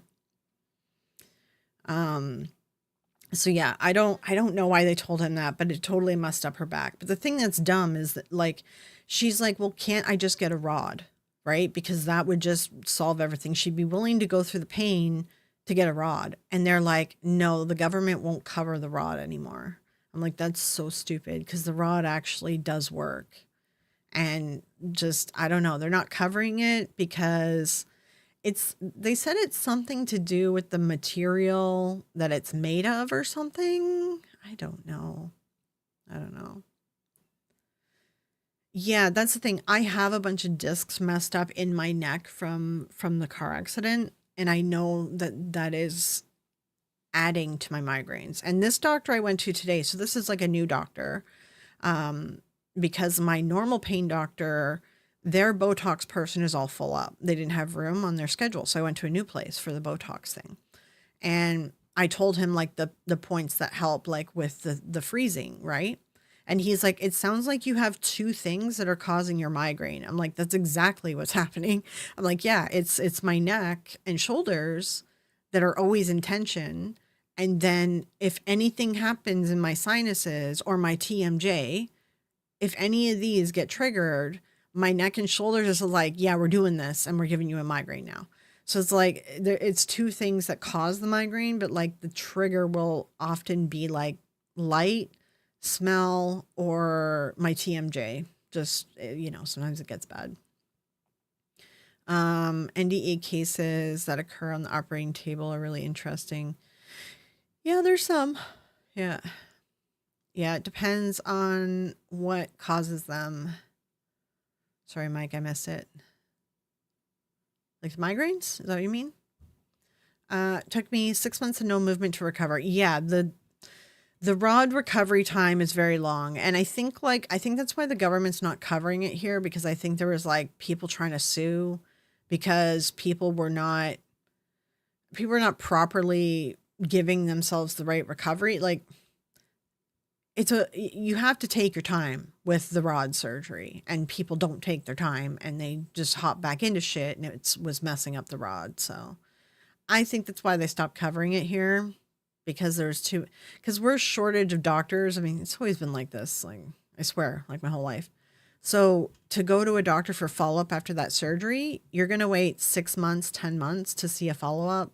So there's no one on your ass telling you to like, or checking to see that it's actually healing. So, I have a bad habit of tensing my shoulders up and squeezing them together. Not, yeah, I do that all the time. Like, you guys see me move, it's because I'm actually doing it. And like, so when I was driving, so it got really bad when I started working because I was driving in the snowstorms, and the snowstorms scare me. And so I was gripping the steering wheel and tensing up my shoulders and neck, and then it would end up like causing this whole big flare up constantly every time I drove. But then I bought an SUV with snow tires, and I was like, oh, okay, that's all I had to do. Because I was driving this little like K car thing, and I'm like, yeah, no wonder I couldn't like get any grip. And then I switched to like essentially a truck, right? It's a Ford F-150 engine in the Ford Escape I have, and it's an SUV, so it's all fully weighted down on all four tires, and it's got all-wheel drive and snow tires. So I was like, I don't have any problems now driving in the snow. Yeah, Mike, for the migraines. Yeah, yeah, yeah, okay. Um, Joe, I'm so glad I got it. I followed doctor's orders the whole time. Yeah, that's the thing. Like, I think that's why the rod is not, honestly, I do think the rod isn't covered because there's not enough doctors to watch to go back and be like, are you doing what we told you to do? Is it healing properly? Even if you're doing what we told you to do, let's do scans. Is it healing properly? Like, you're not going to get that follow up for like 10 months, and a lot of stuff can go wrong in a 10-month healing process. So I think that's why they stopped covering it, but it's really shitty that it like puts a lot of people in a real bad spot. Oh no, I've been doing yoga since I was 3. I am more flexible than most people are. I've been doing yoga for a really long time. Yeah, I've always done yoga. Yeah. Daughter massage therapist specializes in TMJ and injury. Yeah, that's the thing. It's just I can't afford massage. I like there's really good massage therapists. Like I have a good massage therapist. But it's just I can't afford it. It's too expensive and it's not covered, so I can't afford it. I used to pay for it when I was making a lot of money back in the day when I was working in IT. And I was also a college teacher at the same time. So I was doing that part time. I was making tons of money so I could pay for all that stuff. Now I'm just like, nope, I gotta pick and choose. I have no problem seeing my primary specialist take a while for approval. Yeah, like it takes a while. So it's funny, right? Because it takes a while to get into a specialist here, to get onto their roster, right? And become their official patient. But what is hilarious to me is once you have a specialist, it's less of a wait for me to set an appointment with any of my specialists than for my general practitioner, my primary care practitioner. And it's funny because when I was first having these issues, like I wasn't getting treatment. Also, I have MS too. I had an MS attack. I've lost vision in the left of my eye. I wasn't getting proper treatment. So I was actually saving up to go to the United States to see doctors there because I was getting nowhere with the doctors here, right? And before I headed off to the US, I used to be part of like the support group. I don't know how good it is anymore, so don't quote me, but it's msworld.org if you have MS. It was a really good support site back in the day. And we're talking like 2007. And they used to do these webinars and they'd have like doctors and specialists and stuff come and like just give you free information and some free help, right? And so I ended up talking to this doctor in the US and she's like, you need a rheumatologist, a neurologist. Like she gave me a list of the doctors I needed. And she's like, do not go to your primary care physician for anything. Ask for a specialist for anything that's wrong with you. Because I was talking about my issues because my primary care just can't help, right? And that's what I do now. So anytime I have anything wrong with me, I ask for a specialist in said area. And that's how I manage my health. And it was a turning point. Honestly, I recommend it. It makes all the difference. I get way better health care going to a specialist for everything, every different specialist than going to my primary care. Why did I stop teaching and doing IT? Teaching, so the college, I loved it. I left IT. I would have kept teaching if I could. But the college here is what's that word? Where they like give jobs to their family members and friends and they like promote their family. What's that word? I can't remember it. It's technically like you shouldn't do that, but as a part-time teacher, you aren't part of the union, so I couldn't complain. And so what ended up happening is one of their friends wanted a job at the college, and the dean, we worked per contract per semester. And so then the dean just didn't renew my contract. And I was teaching there for a while. I developed an entire whole course, and my course helped the students get hired because I took that program and I knew the issue of what was missing in that program. And my course, what I taught them, gave them real life skills to get them hired immediately. And like it was an excellent course. I built a whole course from the ground up, you know? And the students loved it and it was getting them hired. Like I was getting good like feedback on it, right?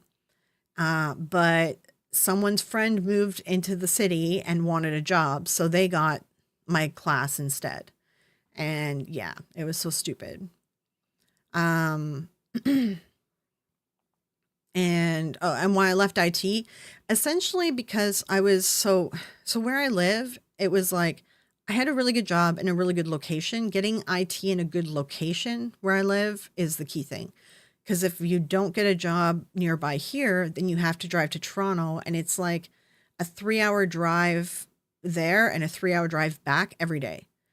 And when I left that job, um, it was like I was looking at having to do Toronto, and I'm like, no, I was having trouble doing 40 hours a week as is in IT.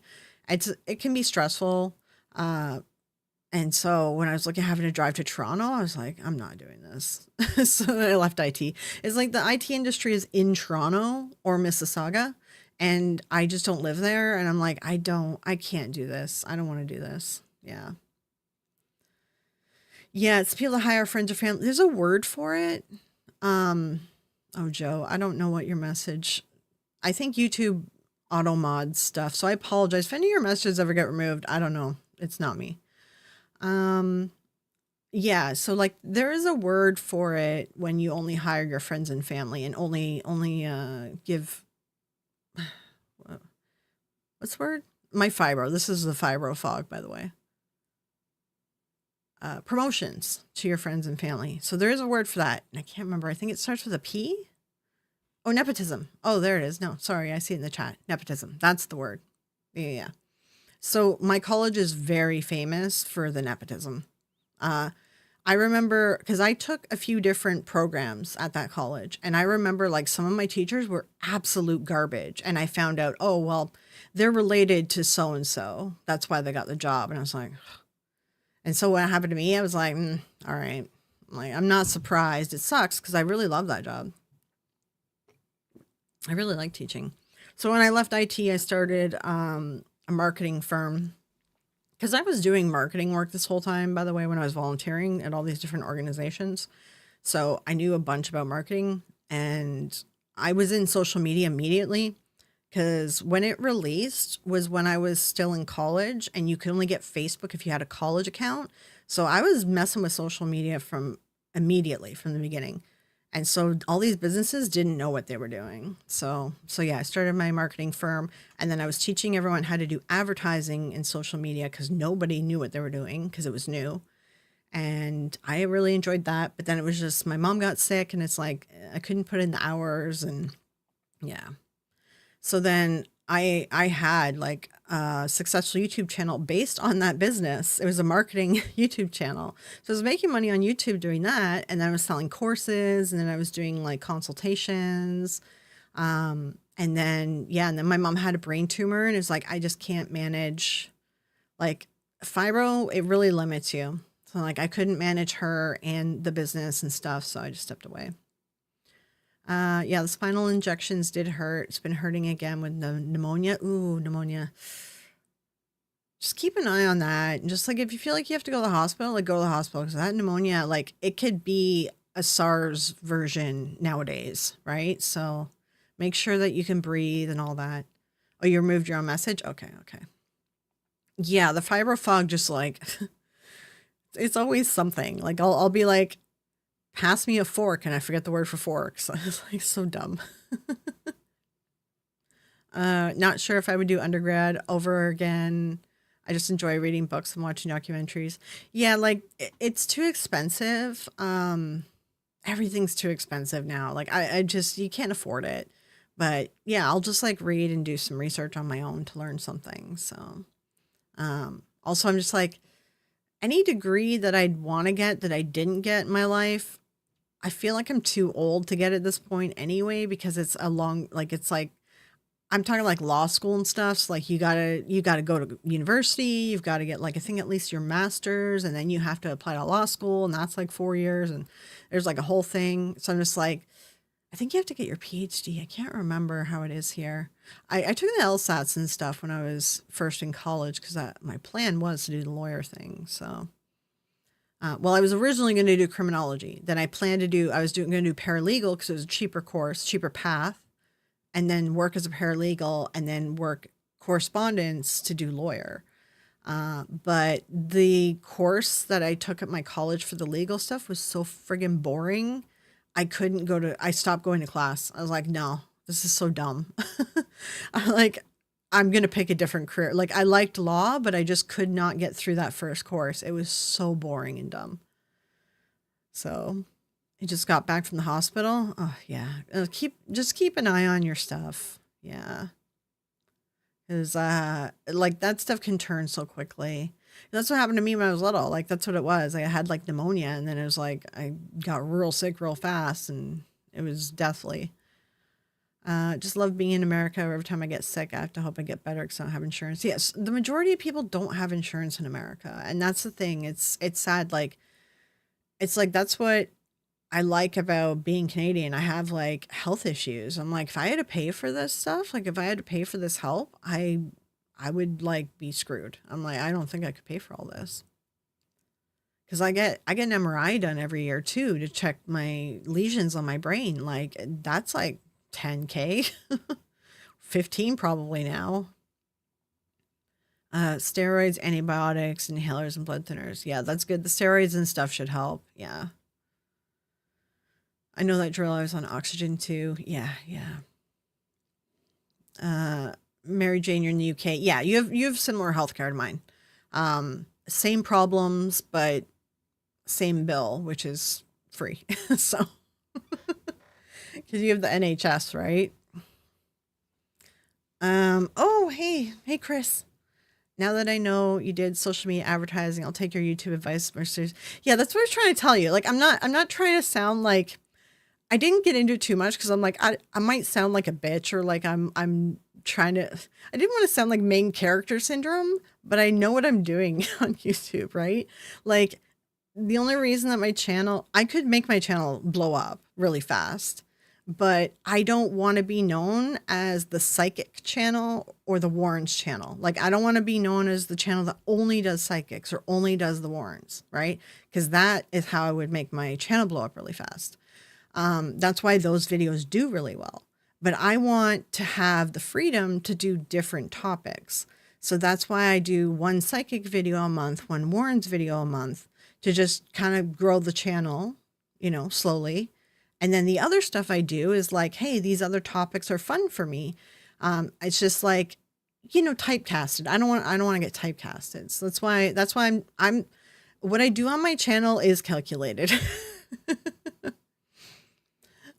Even if Canada doesn't cover everything, it covers a lot, and that would be so helpful. Yeah, like, and I could sit down and help you, and Stevie. I don't know if Stevie's still here. Like, there's stuff I can help you with. I just didn't want to come across as like, I didn't want to be rude and be like, hey, by the way, you should do this with your channel. I don't want to be like, I don't know. You know what I mean? I don't want to sound like I'm kind of rude about it, but I can help you guys out if you need it. So, sorry, I got distracted. Even Canada doesn't cover everything. It covers a lot. And yeah, Canada doesn't cover everything, but it covers like the big bill that would like bankrupt us. So, I mean, and that's the thing. A lot of Canadians forget, like they don't realize how expensive the hospital bills are. And they're like, oh, I'll pay extra, I'll pay for whatever. And I'm like, no, you're complaining about what you're paying right now. And when I was making really good money, the amount that I paid per year for healthcare on my taxes was $400. That was it. And I was in like the upper tax bracket. So I'm like, the lower tax bracket that you guys are in, the ones that are complaining right now, I'm like, you guys are paying like $50 a year. You can't afford a health plan. So like, you guys don't realize the cost of this stuff. come to California, we require coverage and we cover everyone who needs it. That's awesome. Yeah, I like California, but I love BC too. I'm kind of like, I'm on the East Coast and I'm like, it feels like New York living. Like everyone's like really fast and go, go, go. And they can be kind of rude sometimes. But we band together if it's an outside force. And that's what Canadians do. Even when I was growing up, I was first in a really small town. And if someone from a different town or from another city came to our town, and if they picked on the people that we picked on, all of us would get together and go beat the shit out of them. So, like, that's one thing Canadians do. If you piss us off and we're in a situation where we feel like we're a team of, together, we will actually join up and fight back. So we do get angry, really. I'm in Mississippi, opposite side. Yeah, yeah. Yeah, the NHS, yeah. Yeah, like you guys, I think are facing the same problems as us. We have a shortage, so it's a lot of delays. It's getting worse lately. It's been bleak. A lot of people quit after COVID and they went into different careers. Just it tired them out. They couldn't do it. Pay 5,000 for an ambulance. Oh, if they found that your ambulance ride was necessary here, you only pay $45 for an ambulance. 5,000. Holy crap. Because if they say that your ambulance ride wasn't necessary, we only pay 250. 5,000. Jeez. I feel like they overcharge in the States. Like they're gutting you guys and charging you too much. I escaped the Deep South 30 years ago, bought a one-way bus ticket, brought one bag, couldn't stand Alabama. That's what's kind of cool about the States. I will give you guys that. Like, you could totally just go to the other side of the country or different state and it feels like a different place. Like, it feels like you guys have like a lot of opportunity to start over. Whereas here, like, our provinces are huge. I don't know if you guys look at a map, but it can take like, I think it takes like 4 days to drive across Ontario. And then it's like, then you're in Manitoba or Quebec. I'd rather just go west. Same struggle here in Jersey. Yeah, yeah. Medi-Cal has no deductibles or copays. That's helpful. Yeah. I was told it would take 3 hours for an ambulance and I got an Uber in 4 minutes. It's ridiculous. Yeah. I think that's also like in the UK, it's more popular, like it's smaller landmass and it's more populated. And I think there's like traffic issues too. And there's probably shortages. Here, where in my city, because I'm CPR certified and stuff, and you learn this when you go for certification. The ambulances here will take 7 to 8 minutes if it's an emergency. And so I learned how to use like a defibrillator and stuff because they're like 7 to 8 minutes can be life or death, right? If it's a fibrillation. So, yeah, I remember these details about my CPR course. So I know in my city, an ambulance is 7 to 8 minutes for an emergency. If it's not an emergency, they're still pretty quick, to be honest. Because they come a lot for my mom. That's not necessarily an emergency, but like she just needs to get to the hospital and she can't get in the car and move and stuff. So, Medicare Part A pays 100% for hospital. Part B pays 100% for doctors. Sounds really confusing. Are the doctors not working for the hospital? I'd love to move, but I've got 3 kids, 2 special needs. Yeah, you gotta, and that's the thing.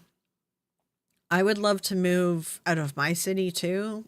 There's cheaper rent if I go north, or like, I could go move into Toronto and pay the same amount of rent because it's weird right now. The rent is a problem here. Um, but like my doctors that I have now that took me like 8 years to get these doctors, I'm like, they're really good doctors. I'm like, I don't want to give up these doctors. So I'm just like, I'm staying here. Honestly, if I needed to, I would give up all my doctors, but my pain doctor is the main reason I stay here. He is the best doctor I've ever had. If he ever retired or left, if he left, I would just follow him. I'd be like, where are you moving? I would just follow him, to be honest. They punish victims in the stupid state. Yeah, one of my friends lives in West Virginia, and man, the state of that, like the state just doesn't care. They don't care to like fix anything, to like, I'm just like, I'm fathomed by some of the states. Yeah.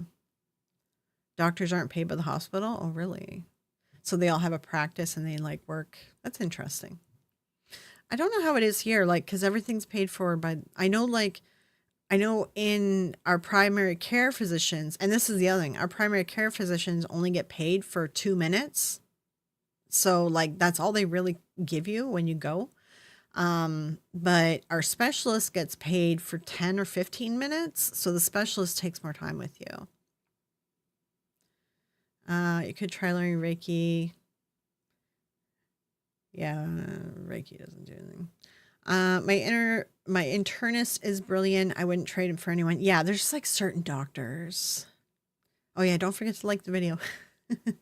Not that lives are a little bit weird with the algorithm. So I just kind of like the live to be able to give you guys a little bit more content and plus be able to talk to you guys, I guess, live. Like, I like that because, I left YouTube and then I went to Twitch. So I did Twitch for like a number of years.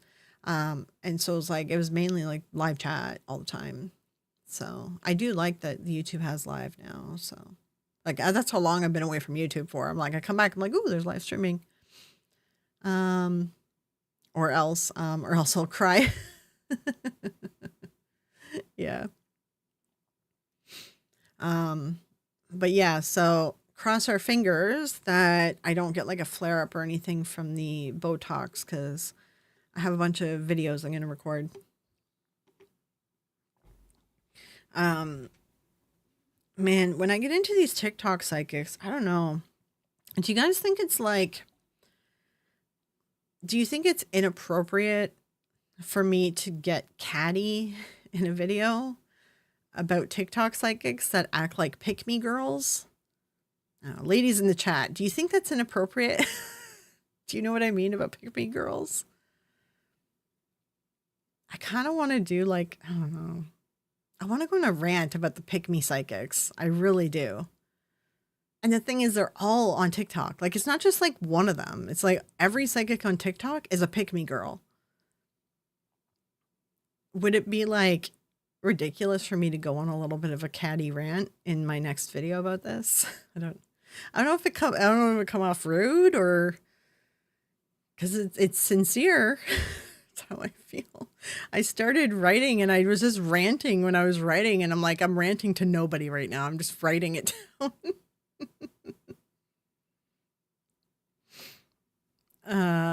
No, sorry, enlighten me. I like these small lives because I don't get to talk to a lot of adults, so it's nice. Yeah, it's nice to kind of connect with people. Let's get ranty. Okay. TikTok psychics sound like back alley. Dude, okay, so like I told Susan, I've given them the name fast food psychic. So I happened upon this because I'm a witch, right? I'm pagan. And I followed a couple people because I liked what they were saying about Halloween or Christmas or something. I don't know. It was like not this last year, but the year before. And as soon as I followed them, they were like, hey, I'll do a reading on, well, they do a whole thing. They're like, oh, the stars called upon us. And that's why we connect. Like they do that. We connected for a reason. And they send you a DM and they're like, I do readings for $5 or I do readings for $10. And I'm like, this is fast food psychics. Like this is fast food psychics. TikTok is full of it. And then once a TikTok person gets famous, then they're like, oh yeah, I'm charging $7,000 an hour and I'm booking a year out. Oh, there's Boo Productions. Yeah. Oh my God, Boo. So I have like a bit of a research team that's helping me, a few of the viewers. And remember that video that you did where you went on about how ghost hunters are getting involved in true crime when they really shouldn't?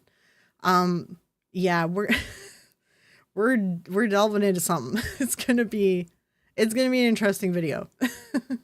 I told them to go watch your video and I was like, I want to do this, but like there's more that I want to say.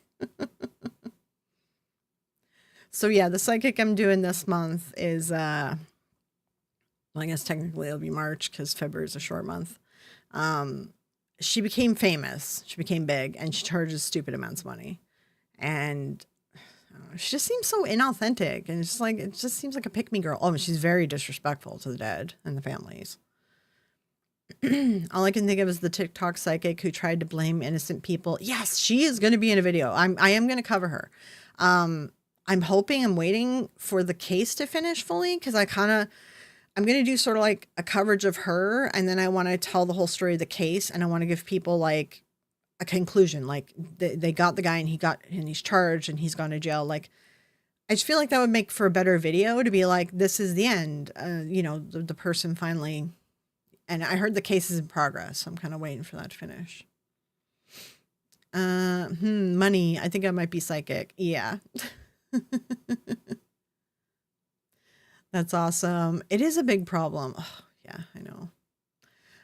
Read tarot for yourself. Yeah, like I'll read my tarot. I read tarot for friends or whatever, and I just don't take it very seriously. I like astrology. I think it's fun, and I think people do act like they're signs, but it might just be a Barnum effect. I'm totally accepting of that. But it's like God, I don't know. With my background, I could have tried to be a grifter. I don't know. I'm really bad at lying. I really am bad at lying, to be honest. I have horrible tells. Like, I don't know if you guys ever play that game Among Us. Like, I can't play it because I'm really bad with the lying. So it's like, but then I don't know. I was thinking about saying, I'm like, if I labeled my videos like X psychic exposes this psychic, I think that would like take off more, but I don't want to take that position of being an X psychic. I don't want to like, but I know people would like really like that as a title. So I don't know. It's something that's digging around in my brain that I've been thinking about. Yeah, everyone do go follow Boo, and also Fear the Living Pod. That's Chris and Stevie and Taryn, a bunch of people that were involved in that whole, mess. Good people, and their podcast is releasing, I think, this Tuesday. Today or next Tuesday? Chris, you'll have to remind me. Is it today? I think it's today. It gives you fodder for meditation. Yeah, like. I don't know. I've been tempted to take a position as like, I'm an ex psychic, but then like, I still play with the tarot. I still mess around with the tarot, and I still like astrology. So like, I feel like I can't take that position because I'm like, I still like play around with this stuff. I just don't take it seriously. And I guess like what I think psychic is what some people think psychic is, but it's not psychic. It's just like highly observant people that are processing a lot of information, Yeah, I do. And I do magical stuff because I'm pagan. So I do magic, like ceremonies. And so like, I don't know, taking that position of like, I don't want to be like, oh, I'm a total skeptic, because I'm not. I'm a skeptical believer. And I know a lot of ex-psychics that have come forward have taken that position of total skeptic, right? I didn't know it was still going on. I don't see how people can be so inconsiderate. Yeah, exactly. I don't know. Like, I know some people can like not realize they're being inconsiderate. And I would say I probably have done that because I do really like true crime. And I've probably talked about true crime inconsiderately in the past, like not thinking through with the families and stuff. But like now I do kind of think about that because I've seen some true crime channels go really like, they're really going after the shock value, and it's made me think like, oh God, if the families see this stuff, like this is horrible, right? And so I don't know. I think I've become like more aware of like it's a problem because I've saw some really obvious ones, and then Boo Productions did an excellent video on it. And also I was reading his comments, and there were some people in the comments that made some really good points too about it just lies that the ghost, it's worse now. The ghost hunters are making up lies about a true crime case because their phone app told them so. It's so stupid. TikTok psychic must have that ESP. Today it premieres. Oh, premieres in 15 minutes. Oh shit. I could set up this live to go to that, but I had to do it before I went live. I didn't think to do that. In episode 2, right after that. Okay. That's what I'm going to say is that you guys should all. How do I find your link here? Hold on. I think there's a way to do this. Hold on. Let me see. Can I? Okay, hold on. Playing from stereo. Okay, I know, Alexa. Shush. Shush, shush, shush. Okay. All right, I'm going to pin this. Okay. Everyone go check out the premiere after this. All right. Then we go there. I encourage you all to go there. Chris is also going to be one of our guests on the next fireside chat that we're going to do. And we're going to talk about like the topic is like why someone gets into debunking. So it's kind of a cool topic. I like it.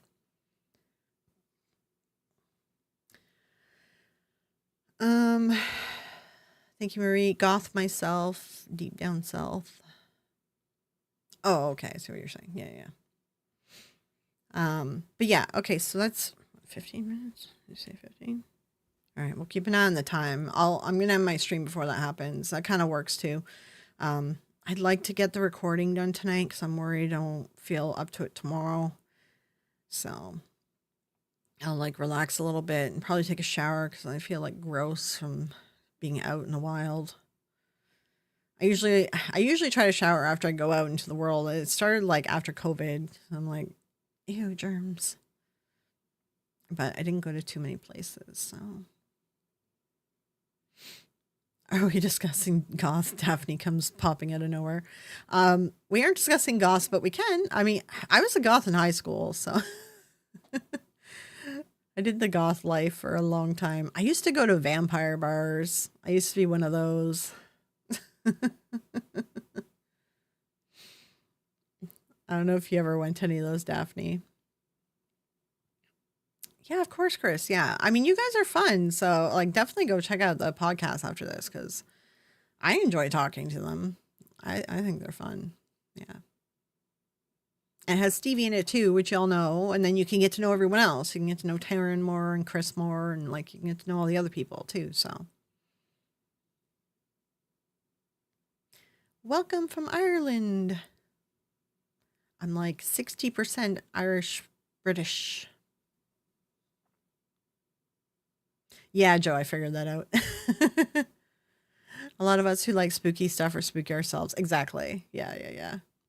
So vamps are real. No, Vampire Bar was, I was into the vampire scene back when I was really young. And you pretend to be a vampire or you offer yourself up to someone who's a vampire. It's role play. All right. It's role play.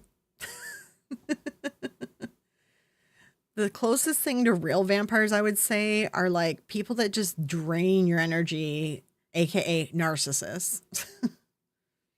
I was goth for about 2 years and I found raves. I did the same thing too. I did goth, then I did raves. Then I went back to goth though. Rave didn't hold on to me for too long. I did go through a couple years of a rave stage. I do like pink sometimes because pink and black look really good together. Even pink and white. Sometimes I'll do white and black. I do white, black, pink, and red. Those are my favorites. And sometimes I'll do other colors to mix it up, but I usually buy red, pink, and black and white. Usually black. Yeah, I think a lot of people are into vampires as a teen. It's still like a romantic version, although anyone who's too young in here, like if you like Twilight, I'm sorry, but no, you're just wrong. It's horrible. I grew up on like Anne Rice vampires. So like I don't understand Twilight. This is so stupid. Even True Blood, like those are real vampires. Twilight though are like sissy. They're like I don't know. The whole story's dumb. I don't know. I don't know how people like it. I don't know. I'm sorry if there's any Twilight lovers in here. I just don't get it. Even like Vampire Diaries, I liked way more than Twilight. So like, I don't know. I thought there was beef between goths and vampires. I think isn't that in like a South Park episode where there was like the emos and the goths? Oh yeah, the emos. Okay, I might be dating myself because I'm goth. I was goth from a very young age. All right. I sort of tricked my mom into letting me dye my hair. I didn't tell her how permanent, semi-permanent hair was. So I was doing goth from a really young age. Um, and then the emos showed up. And I was like, what the hell are these idiots? And there was an emo versus goth time. And we did not like the emos. Yeah. 33 years been a raver. Yeah, I love the black and pink. Yeah. Yeah, I like the bright, like the contrast. I love contrast. Yeah. Poppy Bright has a good book called Lost Souls about vampire-esque people, very dark and gritty. Loved it. Yeah, I was seriously into the vampire stuff, like big. So, um, I was definitely on that scene for a while. um, it's interesting. Yeah. I wouldn't go back to it now because I don't know. I think I just can't be like I think I just can't pull myself into that level of role play anymore. I'm like I'm not that delusional. Like I can't. You're not. They're not really delusional. I don't know. I just have trouble getting into character that deep now. Like it's very deep in character. You go with that. Check out the Carter Bros in New Orleans. They're vampires. Yeah, I love the New Orleans stories. Yeah. I would still go to a vampire bar though. Like if I was in like California or somewhere that had like a cool vampire bar that like I've never been obviously because I've never been to California. I would go. I would 100% go just for fun. Have you heard of the vampire story from Dayton, Ohio? No, I have not. Honestly, I know a lot of vampire stories from New Orleans and like a little bit from other the South, states. But I don't know very many from other places because I was really obsessed with New Orleans when I was young. And when I was in the vampire stage, I was really obsessed with New Orleans. That's why, like, when True Blood came out and it was like, it looked like it was in the, like almost like the bayou, like it had like the swamp feel to it. I fucking love that. I love the aesthetic. I was like, this looks great. It's like a little, I don't know. What are they? South Carolina? I can't remember where True Blood was. I don't know. I loved it though. It was good. Oh, what time is it? All right. We'll do like 5 more minutes and then we'll head over to Spooky Booze. Not Spooky Booze. I was reading Boo Production. Fear the Living podcast. Sorry.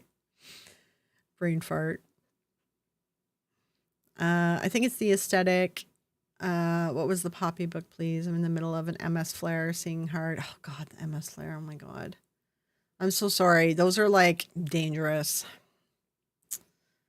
I had a classmate in high school that was basically a double of Marilyn Manson.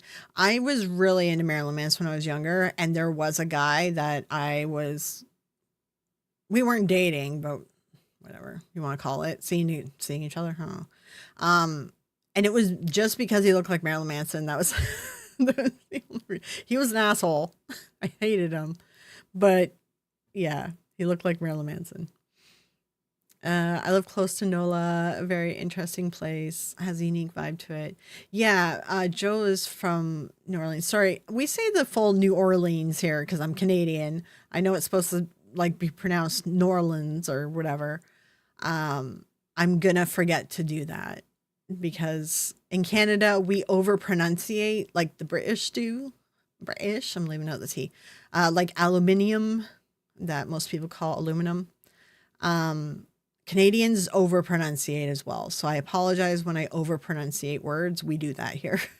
We also add E's and A's to things and U's that you guys don't have in your words. So it's funny when I'm writing and like, yeah, the spell check is like, you said this wrong. It's like, no, that's the American way of writing it. Anyways, point of the story is we over pronunciate. Yeah, it's supposed to be New Orleans. New Orleans in the South. I can do a Southern accent. That's the only accent I can do is Southern accent. If I was doing the Southern accent, I think I would say it like it's supposed to be said because I would be in the character. I like Anne Rice vampires, but not Interview with the Vampire movie. See, I loved Tom Cruise growing up. I was obsessed with him. This was before his Scientology moment. I was really obsessed with him. I had all of his movies on VHS. Um, and I really like Brad Pitt and I really like Christian Slater. So it was an amazing movie for me. I was like, holy crap, these are like the best people in the world. Yeah, Suke. So there's a town that I want to live in Vancouver Island. It's my like place, my dream place where I want to live, and it's actually called Sook, but it's written as Sooke. So I was always like Suke whenever I was talking about it without accent. You speak too fast to do Southern. No, I could do Southern. I have to get into it. I have to get into character. It takes me a minute to get into character with it. We don't even say New Orleans here. We call it NOLA because we lazy, like to shorten everything. All right, everyone. Yeah. New Orleans in the drawl. Yeah, everyone go make sure that you go check out that podcast after. I do role play sometimes in Red Dead Redemption, and I put on the Southern accent. I also role play inside Conan and other stuff, and once in a while I put on the Southern accent, but it doesn't really suit in that role play setting. Like we are in SoCal, speaking to a grit.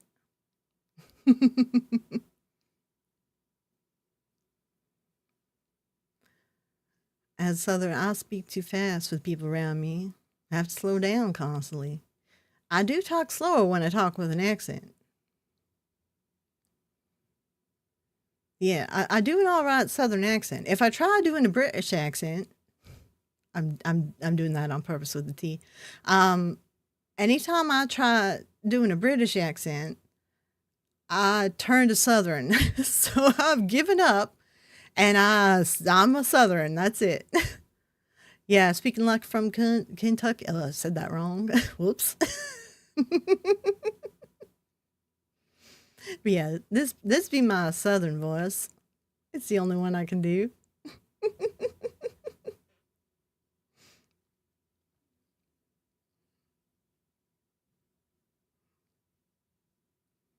But yeah, I'd spend hours in this voice because I would do a lot of role play in games and such.